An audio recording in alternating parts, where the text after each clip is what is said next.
தமிழிலை நேயர்களுக்கு வணக்கம். இன்றைய முக்கிய நிகழ்வுகளை இந்த செய்தி தொகுப்பில் பார்க்கலாம்.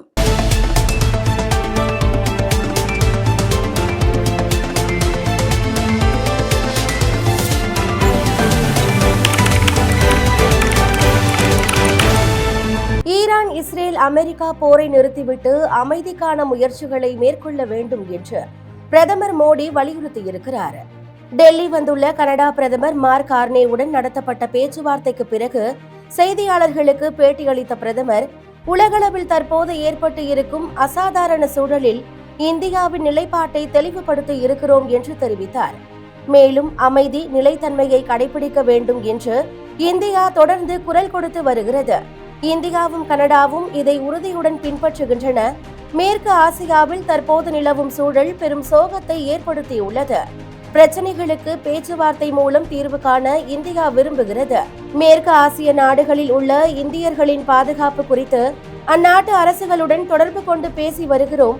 ஈரான், இஸ்ரேல், அமெரிக்கா போரை கைவிட்டு பேச்சுவார்த்தை நடத்த முன்வர வேண்டும் என்று பிரதமர் மோடி கேட்டுக்கொண்டார். ஈரான் அமெரிக்கா மோதலால் பதற்றமான சூழல் நிலவி வருவதால் தொடர்ந்து பாதுகாப்பு மற்றும் கண்காணிப்பை அதிகப்படுத்துமாறு இந்திய மாநிலங்களுக்கு மத்திய உள்துறை அமைச்சகம் அறிவுறுத்தியுள்ளது. ஈரான் இஸ்ரேல் அமெரிக்கா மோதலால் ஈரான் மூத்த தலைவர் கமேனி கொல்லப்பட்டதை அடுத்து மோதலானது தீவிரம் அடைந்து வருகிறது. இதனால் அமெரிக்க ராணுவ தளங்களை குறிவைத்து ஈரான் தாக்குதல் மேற்கொண்டு வருகிறது. ஈரான் தலைவர் கமேனி கொல்லப்பட்டதை கண்டித்து ஈராக், பாகிஸ்தான் உள்ளிட்ட நாடுகளில் ஷியா பிரிவு மக்கள் போராட்டத்தில் ஈடுபட்டு வருகின்றனர். இதனால் பதற்றமான சூழல் நிலவி வருகிறது. குறிப்பாக இந்தியாவில் ஜம்மு காஷ்மீர், பெங்களூர், லக்னோ உள்ளிட்ட நாட்டின் முக்கிய நகரங்களில் போராட்டமானது நடைபெற்று வருகிறது. ஐக்கிய அரபு அமீரக அதிபர் ஷேக் முகமது பின் சையத்திடம் பிரதமர் நரேந்திர மோடி தொலைபேசி வாயிலாக பேசினார். அப்போது அவர் ஐக்கிய அரபு அமீரகம் மீது நடத்தப்பட்ட தாக்குதலுக்கு கண்டனம் தெரிவித்தார். மேலும் தாக்குதலில் உயிரிழந்தவர்களின் குடும்பங்களுக்கு இரங்கல் தெரிவித்தார். இந்த கடினமான சூழலில் ஐக்கிய அரபு அமீரகத்துடன் இந்தியா துணை நிற்பதாகவும் அங்கு வசிக்கும் இந்திய சமூகத்தை கவனித்துக் கொண்டதற்கு பாதுகாப்பு அளித்து வருவதற்கு நன்றி தெரிவித்தார்.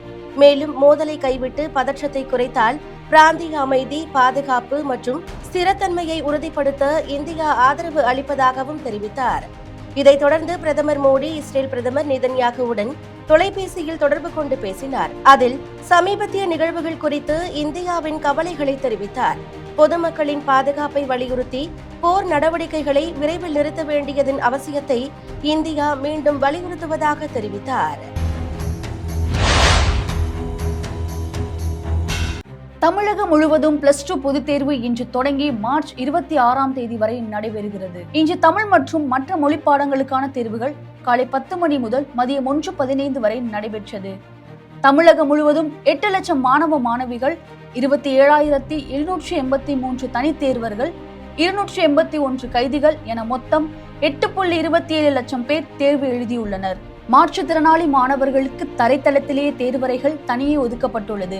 மேலும் சொல்வதை எழுதுபவர், மொழிப்பாட விளக்கு, தேர்வு எழுத கூடுதல் 1 மணி நேரம் ஆகிய சலுகைகளும் வழங்கப்பட்டுள்ளது. உலக புகழ்பெற்ற திருப்பதி ஏழுமலையான் கோவிலில் வரும் நிதியாண்டில் 5,456 கோடியே 26 லட்சம் வரவு செலவுடன் கூடிய பட்ஜெட்டிற்கு ஒப்புதல் அளிக்கப்பட்டது. ஏழுமலையான் கோவிலில் ஆண்டுதோறும் பிப்ரவரி கடைசியில் பட்ஜெட் தாக்கல் செய்யப்படுவது வழக்கம். அதன்படி வரும் நிதியாண்டிற்காக ரூபாய் 5,258 கோடியே 68 லட்சத்தில் பட்ஜெட் தாக்கல் செய்யப்பட்டது. திருப்பதி தேவஸ்தானத்தின் வருவாயில் முக்கிய பங்கு வகிப்பது பக்தர்கள் உண்டிகளில் செலுத்தும் காணிக்கையாகும். கடந்த நிதியாண்டில் 1,738 கோடியை பக்தர்கள் உண்டிகளில் காணிக்கையாக செலுத்தியுள்ளனர்.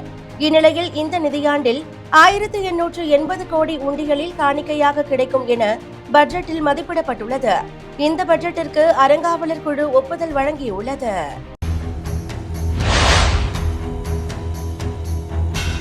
முப்பத்தி 6 ஆண்டுகள் தனது இரும்பு பிடியால் ஈரானை ஆட்சி செய்த அயதுல்லா கமேனியை அமெரிக்க இஸ்ரேல் கூட்டு தாக்குதலில் எப்படி கொல்லப்பட்டார் என்பது பற்றிய தகவல்கள் வெளியாகி இருக்கின்றன. ஈரானை வழிக்கு கொண்டு வர வேண்டும் என்றால் கமேனியை தீர்த்து கட்ட வேண்டும் என்று அமெரிக்க அதிபர் ட்ரம்ப், இஸ்ரேல் பிரதமர் நெதன்யாகு உறுதியான முடிவினை பல மாதங்களுக்கு முன்பே முடிவு செய்துள்ளனர். இதற்காக கமேனி ஈரானின் முக்கிய தலைவர்களின் நடமாட்டம் தொடர்ந்து கண்காணிக்கப்பட்டது. உளவு அமைப்புகள் களத்தில் இருக்க உலக நாடுகளை திசை திருப்ப ஈரானுடன் பேச்சுவார்த்தை என்ற நாடகத்தை அமெரிக்கா அரங்கேற்றி வந்தது. முதலில் ஈரான் மீது இஸ்ரேல் தாக்குதலை ஆரம்பிக்க அடுத்த அமெரிக்க படைகளும் களமிறக்கப்பட்டன. தலைநகர் டெக்ரானில் கமேனி கூட்டம் நடத்த தங்கியிருந்த கட்டிடம் மீது துல்லியமான தாக்குதலை இஸ்ரேல் நடத்தியது. ஒரே சமயத்தில் 30 ஏவுகணைகள் வீசப்பட அந்த கட்டிடம் தரைமட்டமானது. இதில் கமேனி, அவரது மகள், மருமகன், பேத்தி பலியானார்கள். அடுத்த கட்டிடத்தில் இருந்த அமைச்சர்களும் இராணுவ அரசு உயர் அதிகாரிகளும் அடுத்த சில நிமிடங்களில் இஸ்ரேலின் தாக்குதலில் உயிரிழந்தனர். திட்டமிட்டு நடத்தப்பட்ட இந்த தாக்குதலில் சில நிமிடங்களில் அனைவரின் உயிரையும் பறித்தது. என்ன நடக்கிறது என யோசிப்பதற்குள் அனைத்தும் நடந்து முடிந்துவிட்டது. லெபனான் நாட்டின் மீதான ஹிஸ்புல்லா அமைப்புகளை குறிவைத்து இஸ்ரேல் வான்வழி தாக்குதல் நடத்தியுள்ளது. ஈரான் தலைவர் கமேனி கொல்லப்பட்டதை அடுத்து லெபனான் ஹிஸ்புல்லா அமைப்பு இஸ்ரேல் பகுதிகளை தாக்கியுள்ளது. அதற்கு பதிலடி கொடுக்கும் வகையில் இஸ்ரேல் லெபனான் ஹிஸ்புல்லா அமைப்புகளை குறிவைத்து வான்வழி தாக்குதலை நடத்தி வருகிறது. இதனால் அங்கு பதற்றமான சூழல் நிலவி வருவதால் மக்களை அப்பகுதியிலிருந்து வெளியேற்றி வருகின்றனர். ஈரானின் இடைக்கால உச்ச தலைவராக மூத்த மதகுரு அயதுல்லா அலிரேசா அராஃபி நியமிக்கப்பட்டுள்ளார். ஈரானின் உச்ச தலைவராக இருந்த அயதுல்லா கமேனி கொல்லப்பட்டதை தொடர்ந்து புதிய உச்ச தலைவராக யார் வருவார்கள் என்ற கேள்வி எழுந்துள்ளது.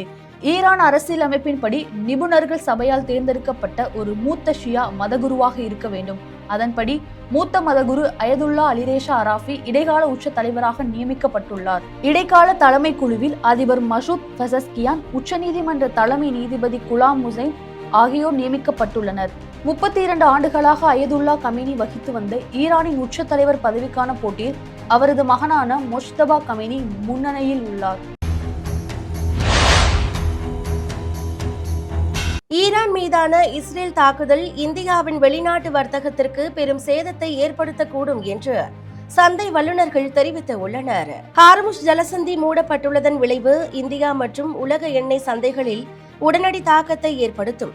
இந்த வழித்தடம் வழியாக இந்தியா தினமும் சுமார் 2.6 மில்லியன் பீப்பாய்கள் கச்சா எண்ணெயை பெறுகிறது. இந்த எண்ணெய் முதன்மையாக ஈராக், சவுதி அரேபியா, ஐக்கிய அரபு எமிரேட்ஸ் மற்றும் குவைத்திலிருந்து வருகிறது. ஈரானுடனான இஸ்ரேல் அமெரிக்க மோதல் இந்தியாவின் கச்சா எண்ணெய் விநியோகத்தில் எதிர்பாராத பாதிப்பை ஏற்படுத்தும். ஹார்முஸ் ஜலசந்தி மூடப்பட்டால் இந்தியாவின் மாதாந்திர எண்ணெய் விநியோகத்தில் 50% ஆபத்தில் இருக்கக்கூடும் என்று ஆய்வாளர்கள் கூறுகின்றனர். உலகக்கோப்பை T20 தொடரில் வரும் 5ஆம் தேதி நடைபெறும் அரையிறுதியில் இங்கிலாந்துடன் இந்தியா பலப்பரீட்சை நடத்துகிறது. உலகக்கோப்பை T20 சூப்பர் 8 சுற்றின் முக்கியத்துவம் வாய்ந்த போட்டியில் இந்தியா, வெஸ்ட் இண்டீஸ் அணிகள் மோதின. முதலில் ஆடிய வெஸ்ட் இண்டீஸ் 20 ஓவர் முடிவில் 4 விக்கெட் இழப்புக்கு 195 ரன்கள் எடுத்தது. இதையடுத்து களமிறங்கிய இந்திய அணி 19.2 ஓவரில் 5 விக்கெட் இழப்பிற்கு 199 ரன்கள் எடுத்து 5 விக்கெட் வித்தியாசத்தில் அபார வெற்றி பெற்றது. இதன் மூலம் அரையிறுதியில் நுழைந்த இந்திய அணி 5ஆம் தேதி நடைபெறும் போட்டியில் இங்கிலாந்துடன் மோதுகிறது. வடசென்னை படத்தின் 2ஆம் பாகம் விரைவில் தொடங்கப்பட உள்ளதாக நடிகர் தனுஷ் அதிகாரப்பூர்வமாக அறிவித்துள்ளார். இயக்குனர் வெற்றிமாறன் இயக்கத்தில் நடிகர்கள் தனுஷ், அமீர், சமுத்திரகனி, கிஷோர், ஆண்ட்ரியா, ஐஸ்வர்யா ராஜேஷ் உள்ளிட்ட பலர் நடித்த வடசென்னை படத்தின் முதல் பாகம் ரசிகர்களிடையே பெரும் வரவேற்பை பெற்றிருந்தது. இப்படத்தின் 2ஆம் பாகம் எப்போது வரும் என ரசிகர்கள் ஆவலுடன் காத்திருந்த நிலையில் வேல்ஸ் பல்கலைக்கழகத்தின் நட்சத்திர விழாவில் நடிகர் தனுஷ் இதுகுறித்த அறிவிப்பை வெளியிட்டு உள்ளார். வடசென்னை 2 படத்தின் படப்பிடிப்பை விரைவில் தொடங்க உள்ளதாகவும், இனிமேலாவது மேடைகளில் இது குறித்த கேள்விகளை யாரும் கேட்க வேண்டாம் என்றும் நடிகர் தனுஷ் கேட்டுக்கொண்டார். மேலும் செய்திகளுக்கு தொடர்ந்து இணைந்திருங்கள் தமிழலை செய்திகளோடு. நன்றி, வணக்கம்.